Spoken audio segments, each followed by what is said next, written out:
Bismillahirrahmanirrahim. Assalamualaikum warahmatullahi wabarakatuh. Perkenalkan, nama saya Dani Tias Anggoro, mahasiswa Universitas Muhammadiyah Jakarta, Fakultas Agama Islam, Program Studi Pendidikan Agama Islam. Di sini saya akan melakukan sebuah pengajaran melalui media pembelajaran, yaitu untuk memenuhi tugas saya dalam mata kuliah pengembangan profesi keguruan. Dalam hal ini saya akan mempresentasikan atau menerangkan pelajaran fikih, yang mana saya mengambil kutipan dari kitab Mabadiul Fiqhiyah karangan Syekh Umar Abdul Jabbar. Dalam pelajaran fikih kali ini saya akan menerangkan bab thaharah, yang mana bab thaharah ini termasuk bab awal dalam pelajaran fikih. Apa sih thaharah itu? Yang kita tahu itu thaharah itu adalah bersuci. Ya, betul, bersuci. Tetapi dalam kitab ini ada penjelasan nanti masing-masing dari thaharah tersebut, bersuci tersebut, dari mulai cara bersuci, air, benda apa saja yang boleh digunakan, dan media apa saja yang boleh digunakan dalam bersuci. Itu dia. Baik, kita mulai. At-thaharatu, yaitu yang pertama at-thaharatu yang artinya bersuci. Mat-taharatu, apa itu taharah? Hiya fi'lu ma la tasihhu as-salatu illa bihi ka izalatin najasati wal istinja'i wal wudu'i wal ghusli wat tayammumi. Taharah adalah pekerjaan, apa-apa pekerjaan yang tidak, apabila pekerjaan tersebut tidak sholatnya tidak menjadi sah kecuali dengan membersihkan najis, wal istinja'i, istinja itu melakukan pembersihan setelah buang air besar ataupun buang air kecil, wal wudu'i, dan wudu, wal ghusli, dan mandi, wat tayammumi, dan tayamum. Ya. Jadi suatu pekerjaan yang mana pekerjaan tersebut untuk menjadikan sholat kita itu sah, beribadah kita itu sah kepada Allah. Jadi di sini ada izalatun najasati, pembersihan najis. Jika kita masih ada najis dalam tubuh sama badan sama aja ya, maksudnya tubuh, pakaian, tempat, dan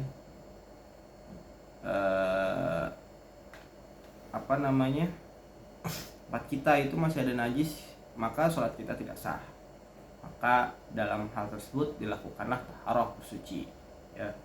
Yang kedua itu wal istinja. Istinja itu adalah pekerjaan yang dilakukan setelah kita buang air kecil ataupun buang air besar. Itu membersihkan najis juga istinja itu. Wal wudu'i, dan wudu. Wudu itu adalah syarat sahnya sholat. Jadi jika kita tidak wudu maka sholat kita tidak sah. Seperti itu. Wal ghusli, dan mandi. Mandi di sini bukan mandi, artinya bukan mandi biasa. Mandi di sini dimaksudkan untuk mandi janabah atau mandi junub, mandi besar. Yang kita tahu adalah mandi besar, mandi junub. Jadi mandi di sini dilakukan setelah kita, kalau laki-laki itu setelah kita mandi basah, setelah kita mengeluarkan air mani, nah itu adalah mandi yang disebutkan di sini, artinya mandi besar. Kalau perempuan itu setelah haid, setelah nifas, setelah wiladah, ya itu yang disebutkan mandi di sini. Wat tayammumi, dan tayamum. Nah, di tayamum itu termasuk juga salah satu cara untuk bersuci. Ma wasailut taharati, apa yang menjadikan benda atau media yang dapat digunakan untuk bersuci. Wasail itu artinya perantara ya. Wasail perantara, cuman bukan perantara bersuci. Artinya di sini benda atau media apa saja yang dapat digunakan untuk taharah gitu. Al-ma'u, al-awwalu al-ma'u, yang pertama itu adalah air.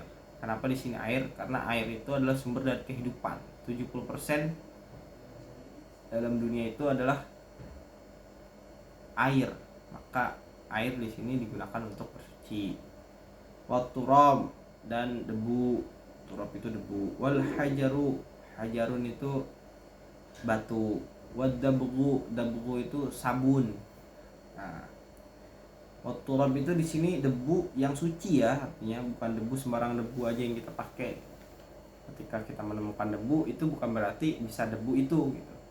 Tapi debu yang mana itu suci, tidak terkena najis ataupun yang lainnya. Begitupun batu, sama batu juga begitu.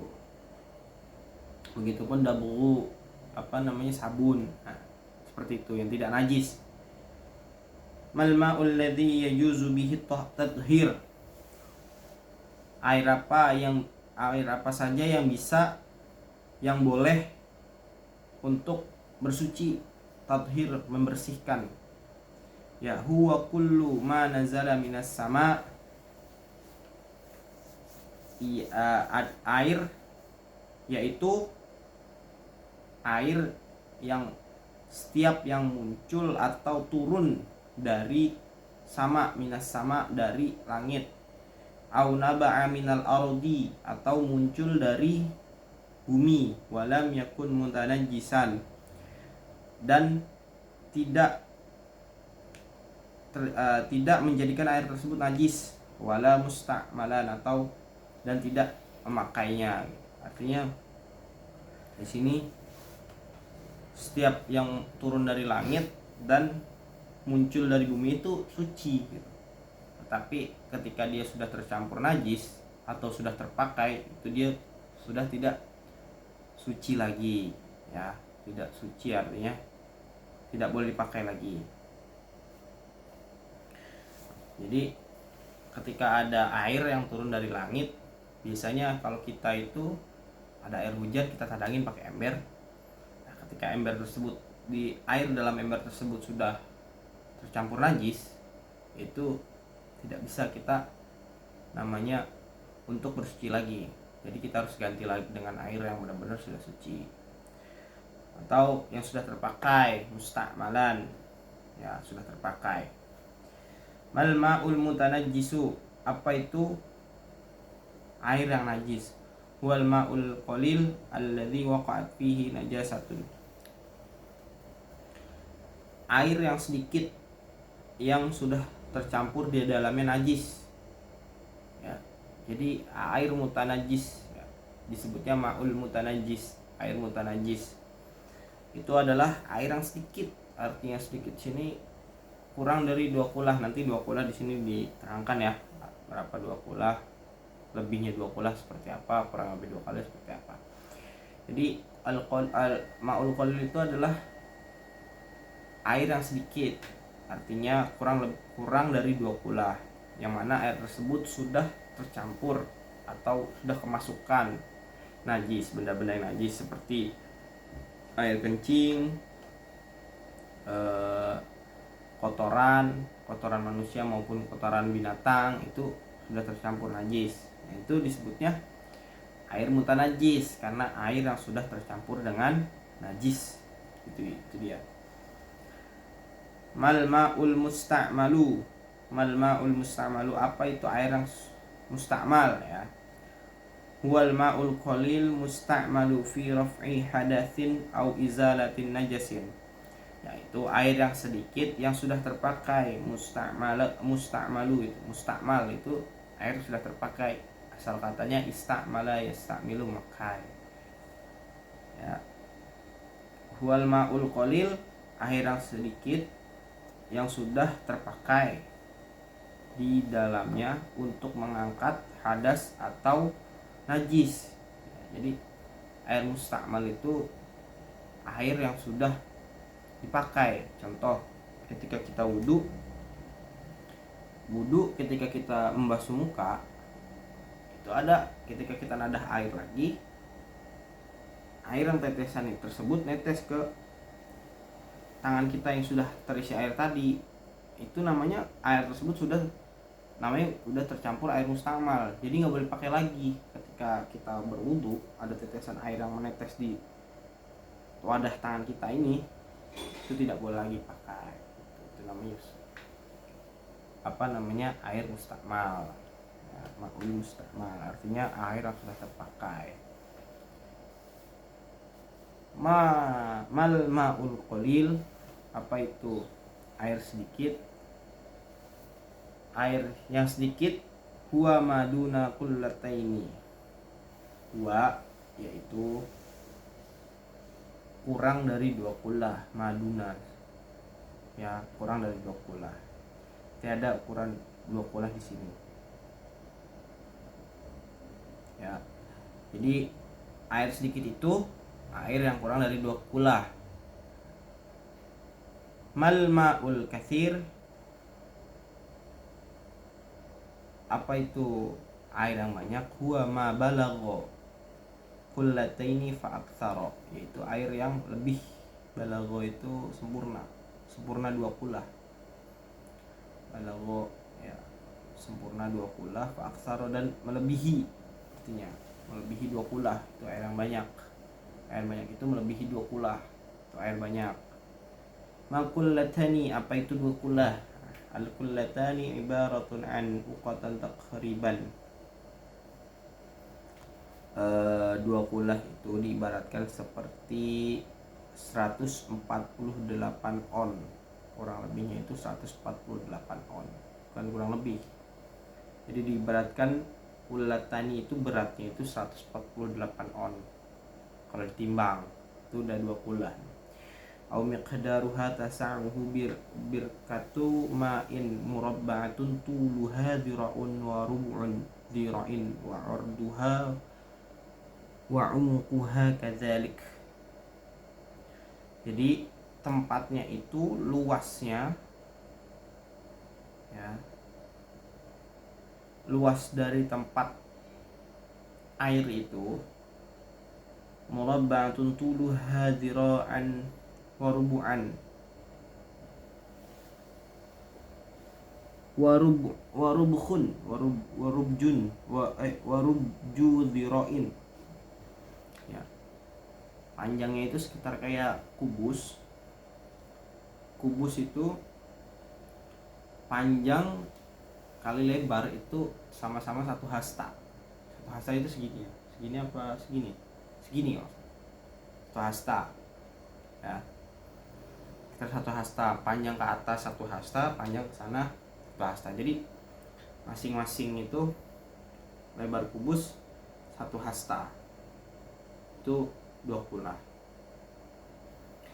Jadi dalam pembahasan bab toharoh itu kita harus benar-benar, karena toharoh adalah salah satu syarat untuk kita sholat ataupun ibadah. Karena tanpa toharoh kita sholat kita ataupun sholat kita itu tidak sah. Sholat hanya sholat sih ketika kita toharoh. Puasa itu nggak perlu toharoh perlu cuman ketika basah aja gitu. Ketika kita lagi puasa tiba-tiba kita kecepatan najis, tiba-tiba batal puasa, ya enggak, kecuali kita sholat gitu. Jadi ketika kita mau sholat baru kita dianjurkan untuk bersuci terlebih dahulu.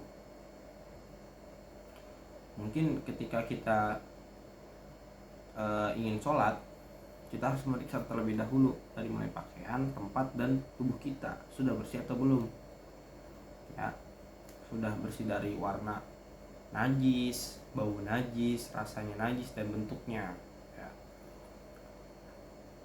Najis itu dikatakan hilang apabila ketika kita bersuci, najis itu sudah dikatakan hilang apabila warnanya sudah hilang, baunya sudah hilang, rasanya sudah hilang, bentuknya sudah hilang. Ketika 4 tersebut sudah hilang semua, baru dikatakan itu suci dan bersih.